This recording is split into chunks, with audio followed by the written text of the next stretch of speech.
A Navy SEAL on medical leave drives into a quiet lakeside town, believing rest will finally bring silence. The soldier and his dog arrive at an abandoned house on the edge of town, weathered by time and neglect. Inside the kitchen, his German shepherd suddenly freezes, then claws fiercely at one spot on the floor. Sensing something wrong, the soldier pries the boards open and reveals a hidden iron hatch beneath the wood. The door opens into a forgotten tunnel, leading straight into the sewer system beneath the harbor. Documents, storage devices, and evidence emerge. Proof that someone wanted buried forever. Where are you watching from today? Like, comment, and subscribe to K9 Navy SEAL Legends for more true-feeling stories. The road along the Great Lakes disappeared into fog long before Caden Shaw realized he had stopped looking for landmarks. Gray water stretched endlessly to his left, frozen at the edges, breathing a low mist that rolled across the asphalt like something alive. The town's welcome sign had been half-rotted, the paint peeling, the name nearly unreadable. He had passed it without slowing down. Caden wasn't running towards something. He was simply no longer running away. At 33, his body was intact again, at least on paper. The shoulder injury that had taken him off deployment had healed months ago. Strength returned. Mobility returned. But command hadn't cleared him. Not yet. They called it medical hold. Caden called it exile. The truck slowed near the shoreline. Old docks leaned into the lake at crooked angles, wood blackened by years of ice and neglect. A small town slept behind them. Houses hunched inward, windows dark, streets empty in that quiet way that felt less like peace and more like restraint. Beside him in the passenger seat sat Sable. The German shepherd was 8 years old, her black and tan coat dense and weathered, muscles still firm beneath the fur. Her posture never slouched, even while sitting. One ear bore a faint notch from an old injury, barely visible unless the light hit it right. Her amber eyes reflected the fog without blinking. She was not anxious. She was listening. Caden noticed it the way soldiers notice danger. Too late, but not entirely blind. "You feel it too?"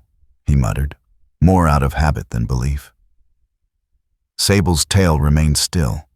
Her gaze stayed forward. They had been assigned to each other only months ago. A strange pairing command hadn't fully trusted. Caden, the SEAL with a stain on his record. Sable, the K9 transferred after her handler's retirement. Neither was supposed to be permanent. Caden parked near a sagging boathouse at the end of a gravel drive. The engine ticked as it cooled. Fog wrapped the truck immediately, pressing in on all sides, dulling sound until even the lake seemed to hold its breath. The house waited beyond the dock. It wasn't large. 2 stories at most. Wood-paneled, pale once, now grayed and warped by decades of wind and water. The windows faced the lake like tired eyes that had seen too much and learned not to speak about it. A legal envelope sat on the passenger seat. Caden had opened it days ago, standing alone in a motel room that smelled of bleach and old carpet. The contents had been simple, efficient. Property transfer, final will, no contest. The name Elliot Mercer appeared in formal print. Caden hadn't said it aloud. Elliot Mercer had been a quiet presence in his childhood, an older man who lived near the water, who fixed broken motors without being asked, who never raised his voice. When Caden was 12, Elliot had once driven him home after a storm when his parents' car broke down. They hadn't spoken much. Some people left, impressions not by force, but by steadiness. The will contained only one personal line, handwritten and copied into the document. If you're reading this, it means you finally listened to the dog. Caden hadn't known what to do with that. He still didn't. The front door resisted him, swollen from moisture, before opening with a low groan. Cold air rushed out, carrying the scent of old wood, iron, and lake water. The interior was dim, lit only by the fading winter light leaking through fogged windows. Sable stepped in first. Her paws moved softly over the floorboards. Her head lowered slightly, nose sweeping the air in controlled arcs. She was calm, methodical, professional, until she wasn't. Halfway across the kitchen, she stopped. Completely. Her body stiffened, weight shifting back onto her hind legs. Ears forward, spine locked. Eyes fixed on a single spot near the base of the kitchen counter. Caden froze. "Sable?" he said quietly. She didn't respond. No growl. No bark. No fear. Just stillness, dense and deliberate. Caden recognized it instantly. It was the same posture, the same silence. Years ago, in a dust-choked village overseas, another K9 had done the same thing. Same freeze. Same refusal to move forward. Caden had overridden it. They found the device seconds later. Too late for the handler. The memory hit him hard enough that his fingers curled reflexively at his side. "It's just an old house," he said, more to himself than her. Old wiring. Cold floor. Sable remained unmoving. Caden exhaled slowly and stepped past her, deliberately casual. The floorboard creaked beneath his boot. Nothing happened. He set his bag down, shrugged off his jacket. Behind him, Sable resumed her position, standing guard over that same invisible line in the floor. He ignored it. Night arrived quietly. Wind moved across the lake, rattling the dock outside in a slow, rhythmic knock. Caden lit a single lamp in the living room and ate a cold meal, without tasting it. His body wanted rest. His mind refused it. Sable did not leave the kitchen. She did not lie down. She did not sleep. She stood over the same spot, muscles taut, breathing slow and controlled, like she was back on patrol. Caden lay on the couch, staring at the ceiling. The usual ghosts didn't come. No gunfire, no sand, no shouting. Instead, there was only the sound of the lake, and the quiet, purposeful breathing of a dog who knew something he didn't. Sometime after midnight, the house made a sound. Not a creak, a shift. Caden sat up instantly. Sable's head snapped toward the floor. Then, something else. A faint vibration traveled through the room, so subtle it could have been imagined. The lamp flickered once. The air felt heavier. Sable lowered her head and placed one paw gently against the floor. Not scratching, not digging, claiming. Caden's chest tightened. "What are you guarding?" he whispered. Sable didn't look at him. She stared at the floor like it was staring back. By morning, frost traced the windows. The fog hadn't lifted. The lake was invisible beyond the glass. Caden stood in the kitchen, coffee untouched in his hands. Sable was still there. Same spot, same posture. He crouched beside her, resting a hand lightly against her shoulder. Her muscles were warm, steady. "You're not afraid," he murmured. She wasn't. That scared him more than if she had been. Caden straightened and looked around the kitchen again. The old cabinets, the worn floorboards, the silence that pressed in from every wall. For the first time since arriving, he felt it. This house wasn't abandoned. It was waiting. And whatever Elliot Mercer had left behind, Sable had found it the moment they crossed the threshold. Caden swallowed hard. This time, he wasn't sure he would ignore the warning. Morning came without sunlight. Fog lay over the lake like a lid pressed down by unseen hands, muting color, swallowing distance. From the kitchen window, Caden's Shaw could barely make out the end of the dock. The world beyond felt reduced to shapes and intention rather than sight. Sable stood beside him, no longer frozen at the kitchen floor, but not relaxed either. Her posture had shifted, less rigid, more alert. A working stance, the kind that meant move, but watch. Caden took that as permission. He locked the house behind them and drove toward town, tires crunching softly over frost-bitten gravel. The road followed the curve of the lake, passing shuttered cabins and idle boats pulled high onto shore, their hulls scarred by years of ice. The town revealed itself slowly. Low buildings, faded signage. A marina that once might have been busy, now reduced to 2 working slips and a fuel pump that hummed louder than it needed to. A banner stretched between lampposts near the docks read, "Clear Water Initiative. A new future for our lake." The words felt rehearsed, polished. Caden parked near the public pier.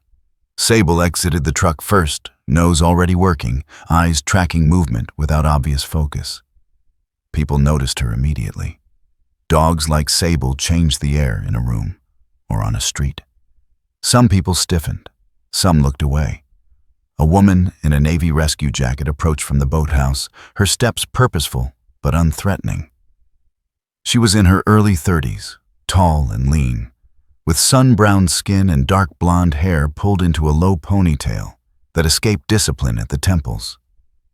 Her eyes were a clear green, direct, observant, not curious in the idle sense, but attentive. "I'm Harper Lane," she said, offering a hand. "Search and rescue." Caden took it. Her grip was firm, practiced, not performative. Caden Shaw. Her gaze flicked briefly to Sable, then back to him. She smiled, not wide, but genuine. "Thought so," she said. "It's the way you stand. You don't shift unless you need to." Caden gave a faint shrug. "Old habit?" Harper nodded. "They don't leave." She crouched slightly, not reaching for Sable, letting the dog decide the distance. Sable allowed it. Stood still, ears relaxed, tail neutral. "That's a good sign," Harper said quietly. "She's reading me." "And?" Caden asked. Harper straightened. "She's not worried." They walked along the pier together.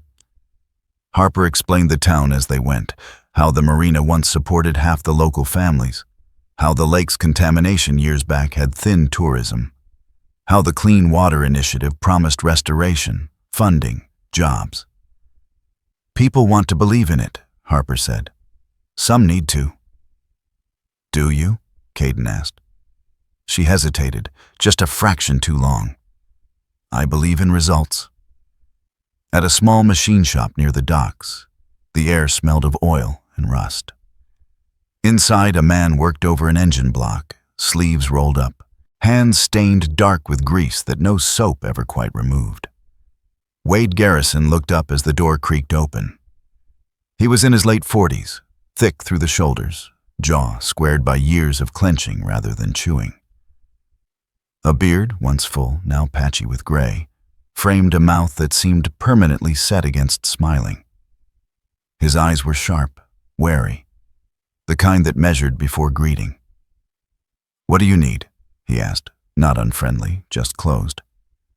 "Fuel filter," Caden said. "And advice." Wade snorted softly. "Those cost different prices." His gaze dropped to Sable. Something changed. Sable's ears tipped forward, not aggressive, not alarmed. Focused, her nose lifted slightly, then angled toward Wade's jacket. Caden felt it immediately. Wade noticed too. "She trained?" Wade asked. "Yes." Wade took a step back without meaning to. His jacket brushed the workbench. Sable didn't move, didn't advance. She simply watched. "House by the old dock," Caden said evenly. "Used to belong to Elliot Mercer." The temperature in the room dropped. Wade's jaw tightened. "That place is trouble." "You knew him." "I knew of him," Wade snapped. Man should have left things alone. Sable exhaled slowly through her nose. Wade glanced down. Your dog's acting strange. She's doing her job, Caden replied. Wade turned away, rummaging through a drawer harder than necessary. People like Mercer didn't understand how things work here. What things? Caden asked. Wade didn't answer. Outside, Harper waited, arms crossed loosely against the cold. When Caden stepped back onto the pier, she studied his face. Something off? She asked. Maybe, he said. Or maybe I'm just noticing it now. They parted near the end of the dock. Harper lingered. If you're staying, she said, and if you start hearing things, don't ignore them. Caden met her eyes. You heard something too? She gave a careful smile. Everyone does. Some just call it wind. That night, the lake went still. No wind, no water against wood, no sound at all. Caden sat at the kitchen table, maps of the shoreline spread out. Not for a mission, he told himself, but habit. Sable lay near the doorway, head up, eyes tracking the silence. Then it came, a soft knock. Not at the door. Below, 3 taps. Pause. 2 taps. Not random. Measured. Sable rose to her feet, ears high, body angled. But she did not move forward. She waited. Caden felt his pulse shift into rhythm with the sound. He did not touch the floor. He did not speak. The knocking didn't repeat. Minutes passed. The house held its breath. Then slowly, sound returned, the lake lapping, the distant groan of dock lines. Caden exhaled. Sable sat. They watched each other in the low light, understanding something neither was ready to name. Morning found the town unchanged. Fog. Quiet. People who nodded but did not ask questions. Caden stood on the dock again, watching the water. Sable at his side, steady. Somewhere between the house and the town, between what people said and what they avoided, a pattern was forming. And for the first time in a long while, Caden wasn't alone in seeing it. The snow did not fall violently. It came slow and wet, drifting sideways from the lake, clinging to the house like a second skin. By nightfall, the wind pushed moisture into every crack of the old structure. The floorboards in the kitchen, already warped by age, absorbed it greedily. Caden noticed the change before Sable did. The wood beneath his boots no longer resisted. It yielded with a faint, tired groan, like something exhaling after holding itself together for too long. He crouched, pressing his palm flat against the floor. Cold, damp, soft. Behind him, Sable stepped closer. The German shepherd lowered her head, ears angled forward, eyes fixed, not on the center of the kitchen, but on a narrow seam where 2 boards met near the wall. Her movements were precise, calculated. She raised one paw and scratched once. Not frantic, not aggressive, just enough. The claw caught on the edge of a weakened board. A thin splinter broke free, revealing darker wood beneath. Caden's breath slowed. Easy, he murmured. Sable scratched again, gently, tracing the boundary as if outlining something invisible. She stopped when the board shifted. Caden slid a flat tool from his pack and pried carefully. The wood lifted with almost no resistance. Underneath, dull metal reflected the kitchen light. A hatch. Not rusted, not warped. Flat, industrial, old, but intact. Caden stared at it, heart thudding in a way that felt uncomfortably familiar. Not fear, recognition. This isn't part of the house, he said quietly. Sable sat back on her haunches, watching him, waiting. He cleared the remaining wood around the edges, revealing a rectangular metal plate bolted flush into the subfloor. Faint markings ran along one side, numbers worn nearly smooth. A technical access panel. Caden exhaled through his nose. "Elliot," he muttered. "What did you build?" He worked slowly, loosening the bolts by hand, listening to the house as if it might object. When the final bolt came free, the hatch resisted for a moment, then opened with a soft metallic sigh. Cold air rose from below, carrying the smell of stagnant water and oil. A narrow shaft descended into darkness. Caden angled his flashlight down. The beam revealed a cramped utility corridor, barely shoulder-width, running toward the lake, a forgotten conduit. He lowered himself carefully, boots touching concrete slick with moisture. Sable remained above, head over the opening, eyes never leaving him. "I'm good," he said softly. Her ears flicked. She did not move. At the far end of the corridor sat a sealed storage box, bolted to the wall. Military-grade polymer, scratched but intact. Caden knelt and opened it. Inside were items placed with intention. A rugged encrypted hard drive, its casing marked with an old serial number. 2 micro SD cards wrapped in plastic. A weathered notebook, leather-bound, swollen slightly from humidity. And folded beneath it all, a strip of dark fabric bearing a faded private security insignia. Not military, corporate. Caden's jaw tightened. He climbed back up and sealed the hatch loosely, covering it with the lifted boards. Sable stepped aside only once he was fully clear, then returned to sit directly over the seam. Guarding. Caden carried the box to the table and opened the notebook first. The handwriting was precise, controlled. The kind written by someone who believed clarity could protect them. Elliot Mercer had not been rambling. The entries detailed dates, weather patterns, truck movements near the docks, references to winter aid shipments rerouted through private barges, chemical notations disguised as antifreeze and de-icing compounds, lake discharge times, false manifests, cover operations. Caden felt the room tilt. This wasn't paranoia. This was investigation. The final page was written with heavier pressure, the pen having torn slightly into the paper. "I don't need anyone to believe me. I only need someone disciplined enough to keep the truth alive." Caden closed the notebook slowly. Sable shifted. Not restless, alert. He followed her gaze to the window. Outside, the snowfall thickened, blurring the road. The lake was gone again, reduced to fog and suggestion. Then Sable growled. Low, controlled, not warning, confirmation. Caden turned his head just in time to see it. A vehicle, parked across the road. No headlights, no engine sound. Just a dark silhouette, barely distinguishable from the fog, positioned at an angle that allowed a clear view of the house. It hadn't driven up. It had already been there. Sable stepped between Caden and the window. Her body blocked the line of sight, muscles taut, eyes locked on the shape outside.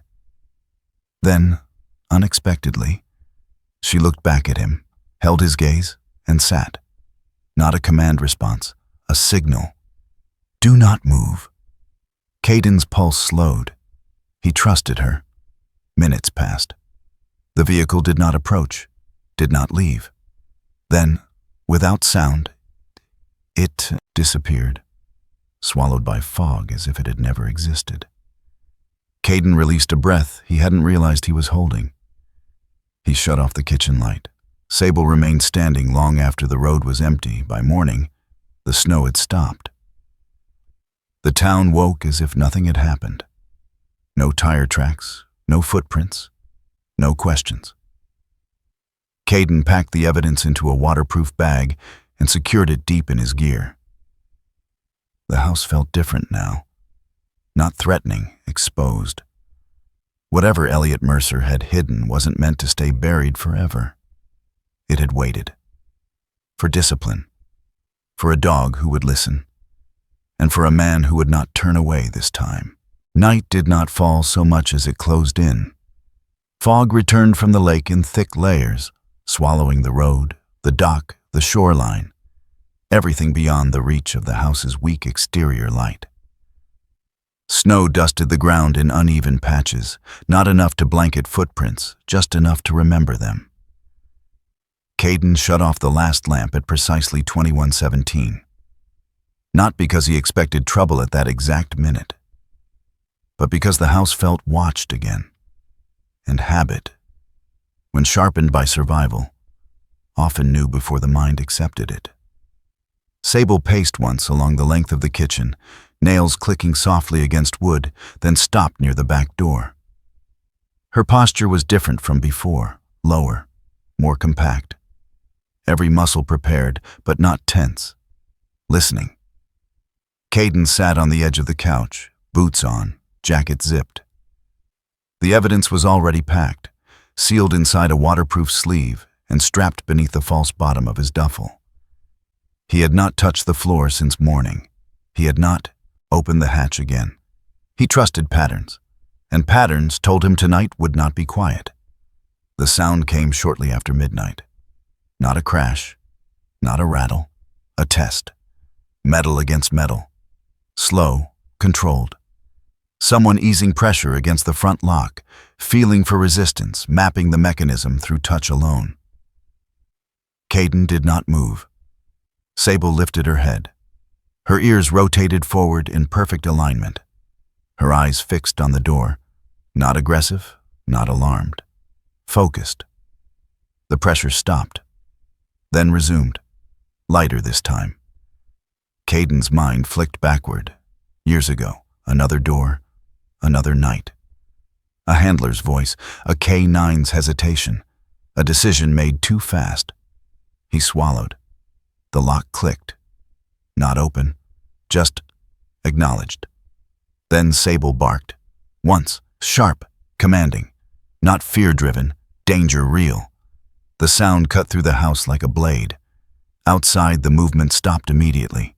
Caden didn't wait. Back, he whispered. Sable moved instantly, silent as shadow. They slipped through the rear door, letting it close without sound. Cold air knifed into Caden's lungs as they crossed the yard, boots sinking into thin snow. He did not run. Running made noise. Panic made mistakes. They moved low, fast, deliberate, cutting toward the abandoned boatyard downhill, where rusted hulls leaned against one another like sleeping animals. The world narrowed to breadth and placement. Behind them, the front door gave way. Wood splintered. A heavy body entered.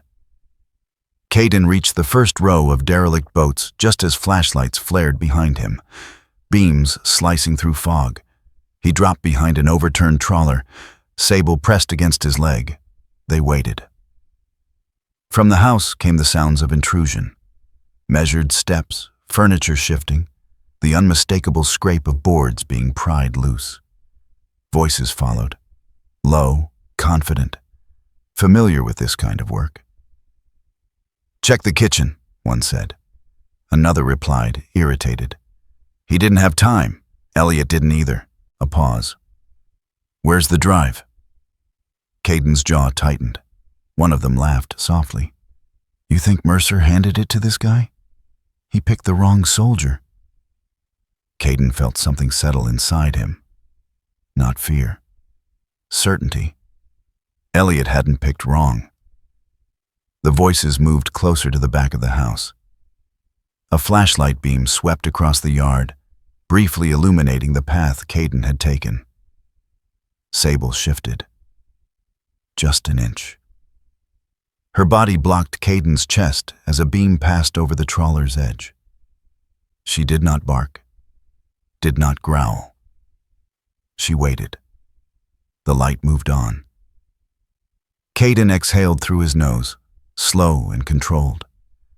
They stayed hidden until the sounds inside the house turned violent. Drawers ripped open, boards torn free, frustration replacing discipline. When the intruders finally withdrew, their footsteps were heavier, faster, angry. Engines started, tires cut through snow, silence returned. Only then did Caden allow himself to sit back against the hull, breath shaking once before, steadying. Sable turned and pressed her head briefly into his chest, grounding him. "You saved us," he whispered. She blinked slowly. They did not return to the house. Instead, Caden guided them deeper into the boatyard, to a maintenance shed half-collapsed near the waterline. Inside, the smell of old rope and diesel clung to the air. He secured the door with a length of chain, then sat on the cold concrete floor, back against the wall. Sable lay beside him, alert but calmer now, chest rising in steady rhythm. Caden stared at the darkness. He remembered the report that had followed him for years.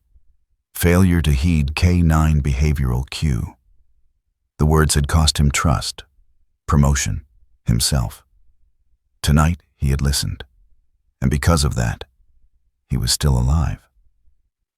As dawn crept in, pale and reluctant, Sable suddenly lifted her head again, not toward the house, toward the lake. Her ears angled sharply, her body stilled, not in alarm, but in recognition. Caden followed her gaze. Far out on the water, barely visible through thinning fog, a barge moved silently along the old channel. No markings, no lights, cutting a path that did not exist on any public map. Caden's breath caught. The lake was still being used. By mid-morning, the town moved as usual. Coffee steamed in shop windows. Trucks rolled past the marina. No one spoke of the night. Caden watched from a distance, hood pulled low, Sable at his side. The evidence weighed heavier now, not in mass, but in meaning. This was no longer about Elliot Mercer, or a house, or even the lake. It was about a system that assumed silence was permanent, and a dog who refused to accept that. Caden adjusted the strap of his duffel and turned away from the shoreline. He had choices now, and this time, he would not make them alone. Caden chose daylight, not because it was safer, but because lies preferred the dark. The morning sun burned away the fog slowly, revealing the lake in fragments, steel-gray water, ice clinging to reeds, the skeletal remains of old pilings stretching out like ribs. Caden walked the shoreline with Sable at heel, counting steps, watching reflections. The town had returned to its rhythm, but something underneath had shifted. He needed someone who knew the lake, not from reports or contracts, but from hands-on reality. He found Harper Lane at the rescue station. Harper was in her early 30s, tall and lean, with wind-reddened skin and ash-blonde hair pulled into a tight braid that reached the middle of her back. She wore a heavy-duty rescue jacket that had faded unevenly from years of sun and water. The reflective tape scratched and dulled. Her posture was straight, not rigid. Someone used to carrying weight, both physical and emotional. She watched Caden approach with calm curiosity, eyes sharp but not suspicious. "You walk like someone who counts exits," she said, glancing at his boots. "You military?" "Was," Caden replied. She nodded once, accepting the answer without prying. Inside the station, the air smelled of disinfectant and damp rope. Harper poured coffee from a battered thermos and handed him a mug. "You're not the first outsider to ask questions," she said. "But you're the first to bring a K9. Sable lay down near the door, ears alert, eyes tracking movement outside. Harper's expression darkened slightly. "We've had more calls this winter than any year I can remember," she continued. "Skin burns, respiratory failures, sudden neurological symptoms. Fishermen, dock workers, even kids who swim too close to shore in summer." "Official cause?" Caden asked. "Official?" She gave a dry smile. "Seasonal illness, bad luck, lifestyle factors." She leaned back against the counter, crossing her arms. But the lake changed, she added quietly. You don't spend your life pulling people out of water without knowing when it turns against you. Caden nodded. He didn't open the bag yet. Harper hesitated, then said, The cleanup project. Have you heard of it? The one everyone praises, Caden replied. Funded by a logistics conglomerate out of state, she said. They brought in private security, restricted access zones, night operations. Her jaw tightened. We're told it's for our safety. Caden left the station an hour later with confirmation and a sinking certainty. Truth existed, but belief had a price. He met Mara Voss in a diner near the highway, far enough from the docks to avoid familiar faces. Mara arrived late, shaking snow from her coat. She was in her 40s, sharp-featured, with dark curls streaked prematurely with silver. Her eyes were quick and assessing, the kind that cataloged inconsistencies automatically. A small scar cut through her left eyebrow, old, healed, but never hidden. 5 minutes, she said, sliding into the booth. Convince me. Caden didn't waste time. He showed her the data first. Timestamps, discharge patterns, correlations with medical incidents. Then the camera footage. Then he mentioned the break-in. Mara's expression shifted incrementally.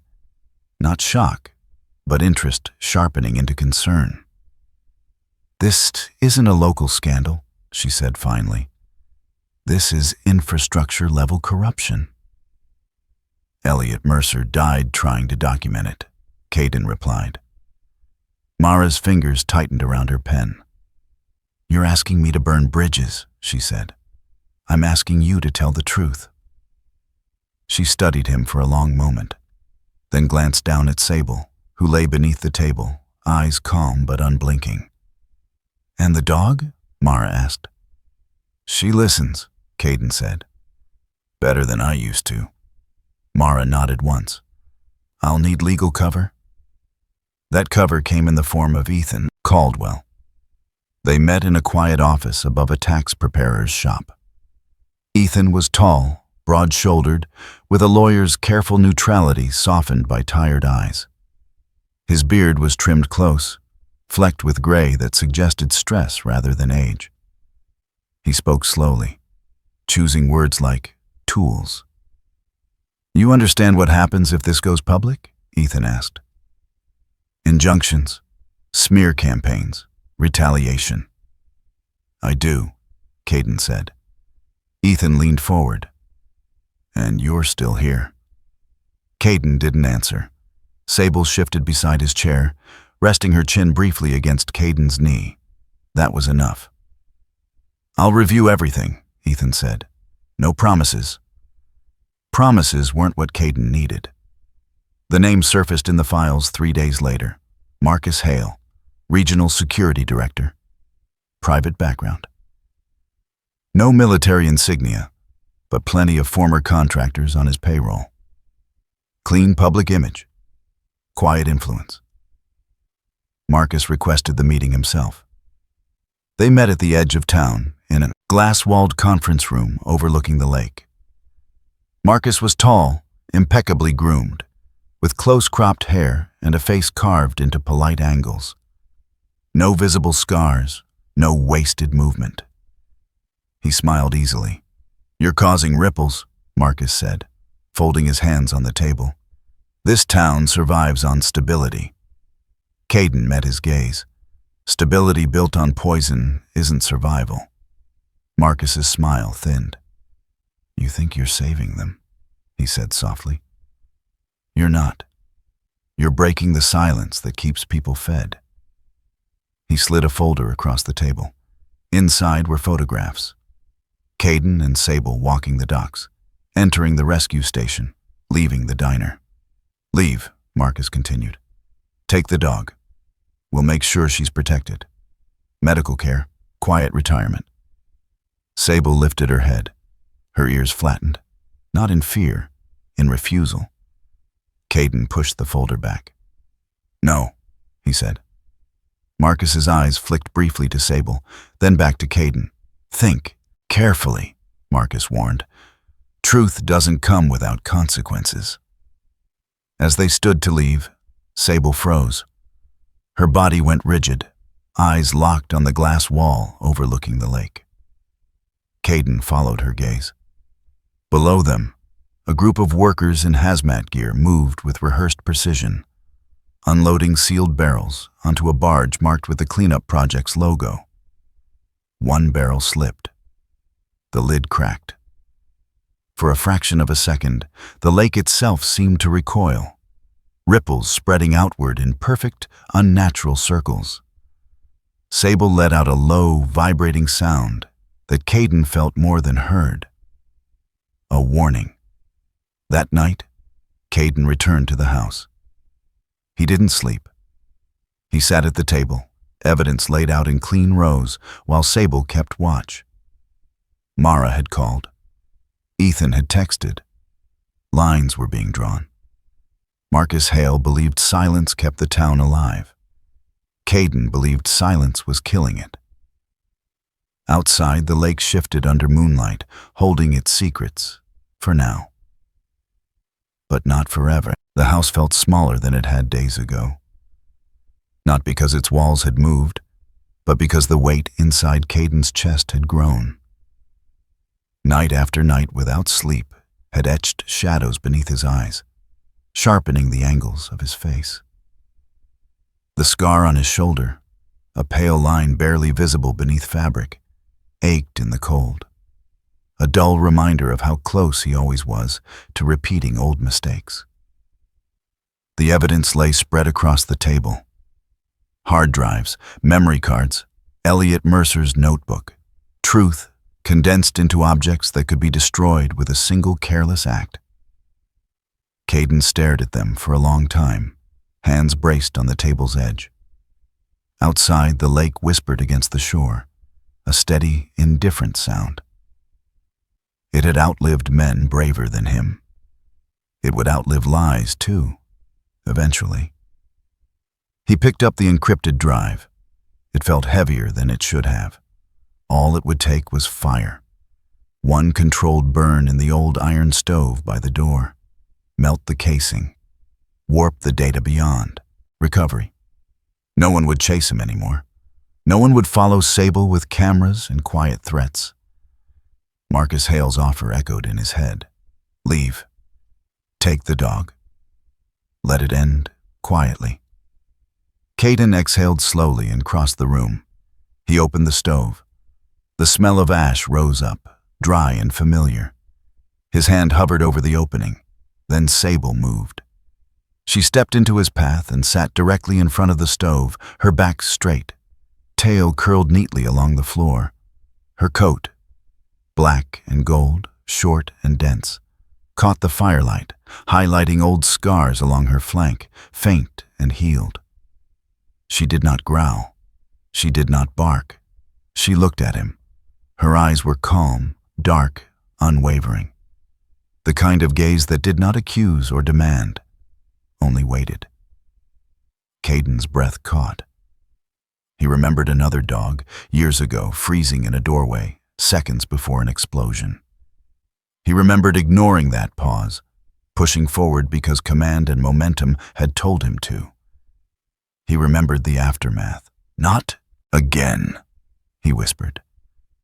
He closed the stove door. The drive remained intact. Sable blinked once, then stood and moved back to her place near the window, resuming her quiet watch as if nothing extraordinary had happened.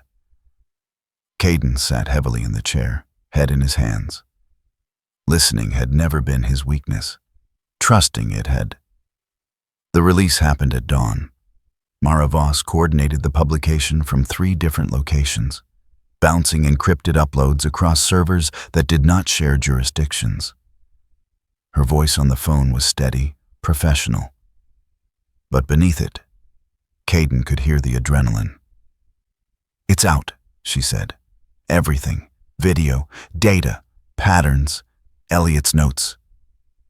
Ethan Caldwell followed immediately with filings, emergency injunctions, preservation orders, formal requests that forced agencies to acknowledge receipt. The response was not immediate. It never was.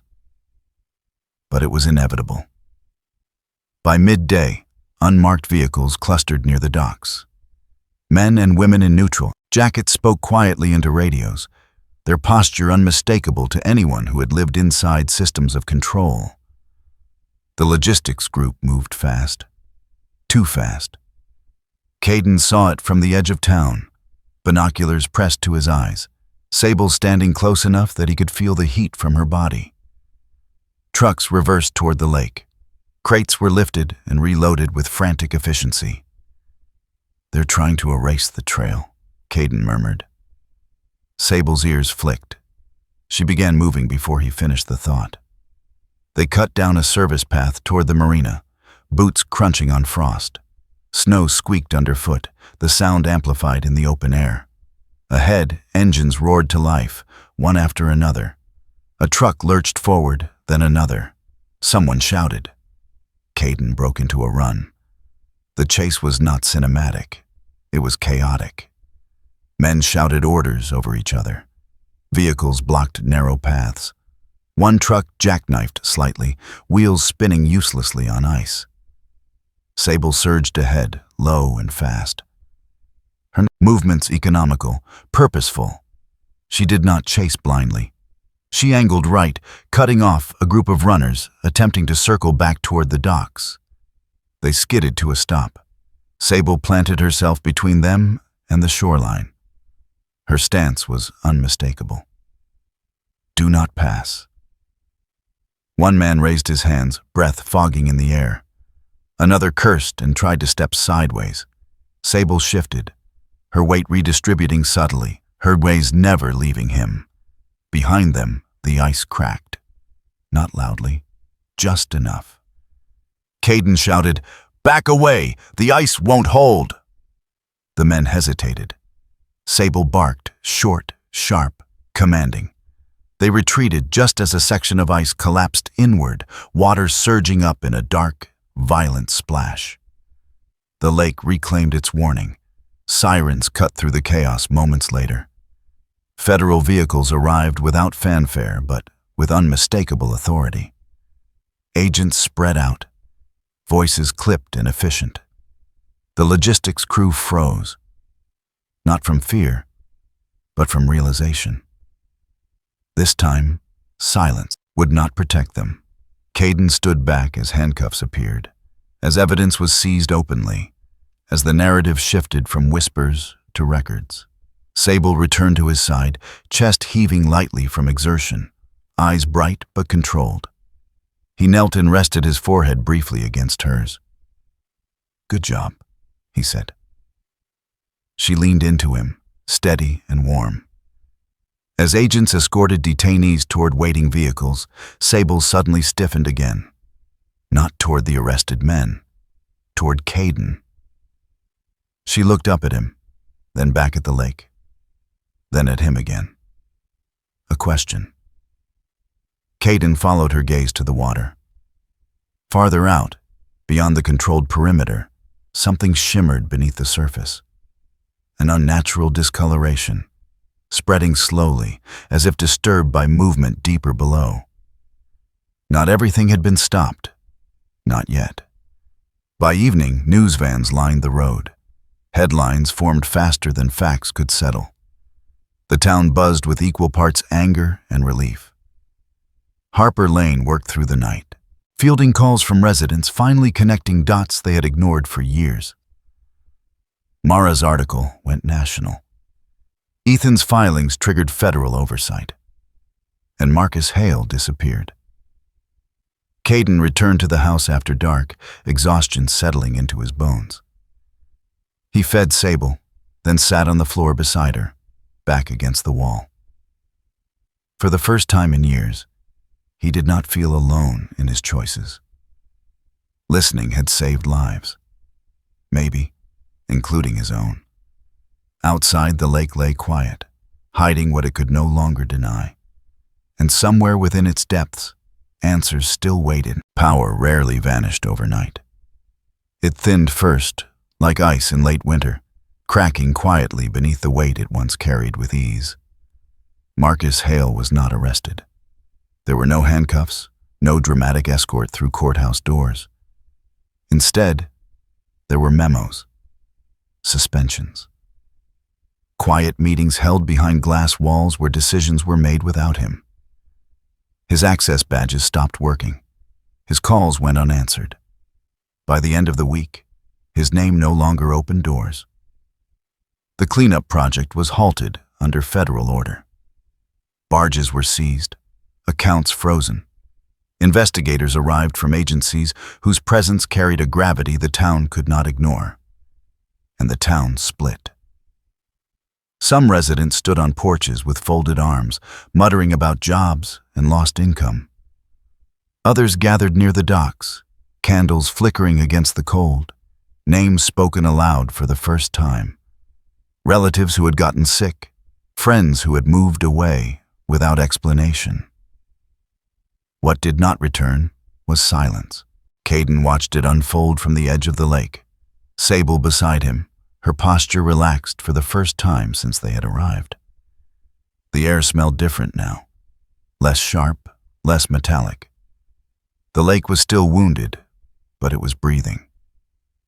He did not give interviews.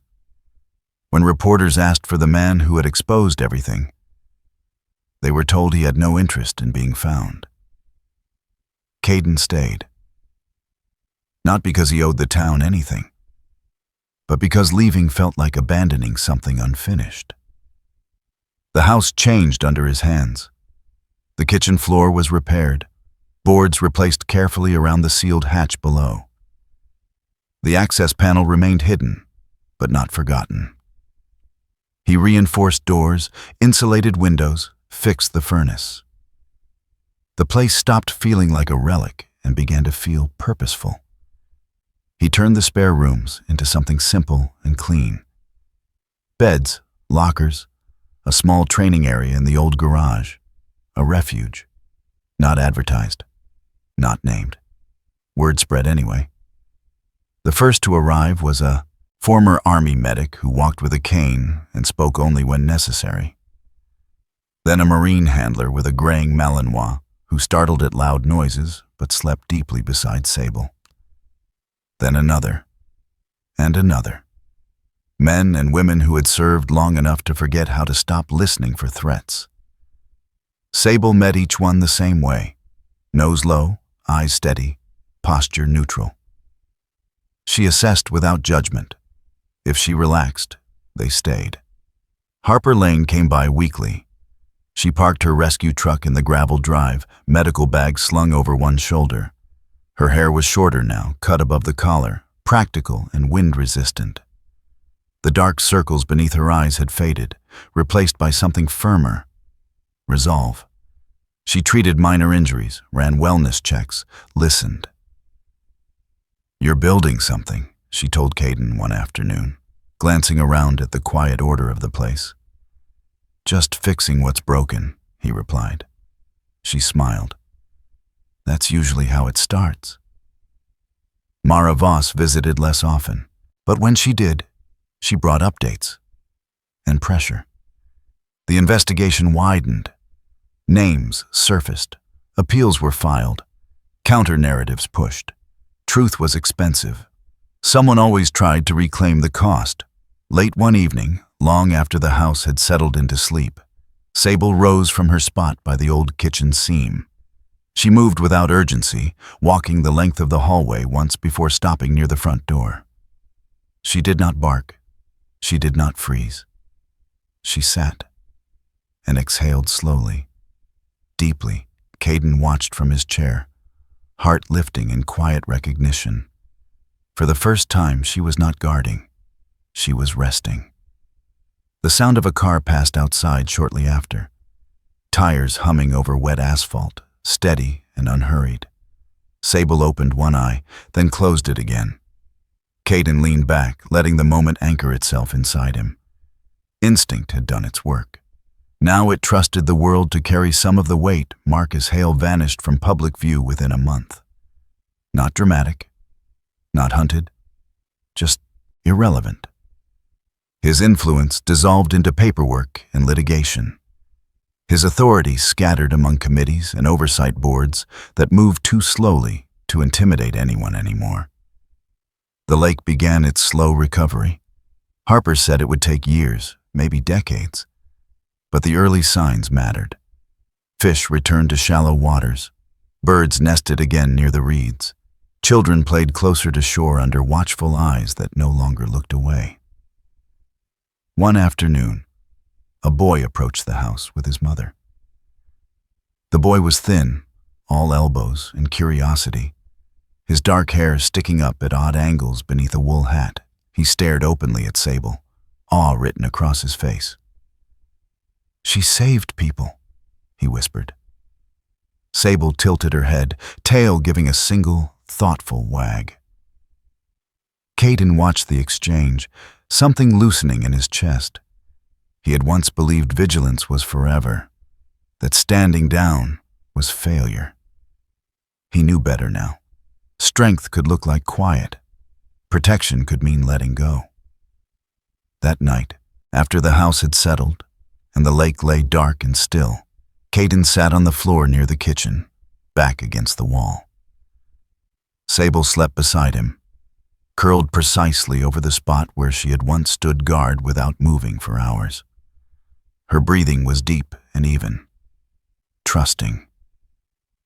A truck passed on the road, then another. The world continued. Caden closed his eyes, not because he was tired, but because he finally could. Listening no longer meant bracing for impact. Sometimes it meant recognizing when danger had lost its claim. And when people, at last, were ready to stand upright on their own. Sometimes miracles do not arrive with thunder or fire. Sometimes they come quietly, through instinct, through conscience, through the courage to listen when silence feels safer. In this story, no angel descended from the sky, no voice spoke from the clouds. Yet justice still moved forward.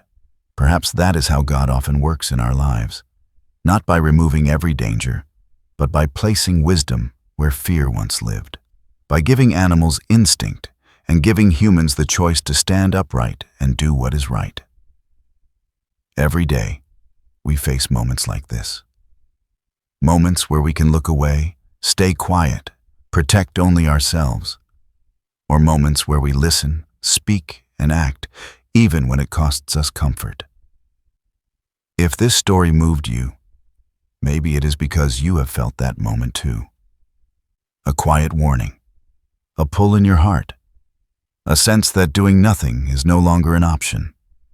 May God bless you with clarity when choices are hard.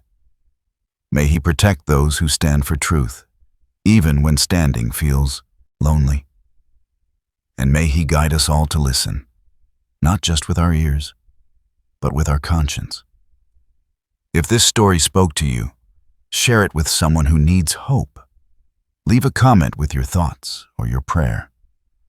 And subscribe to K9 Navy SEAL Legends to continue stories of loyalty, courage, and quiet miracles. Wherever you are watching from today, may God watch over you and those you love.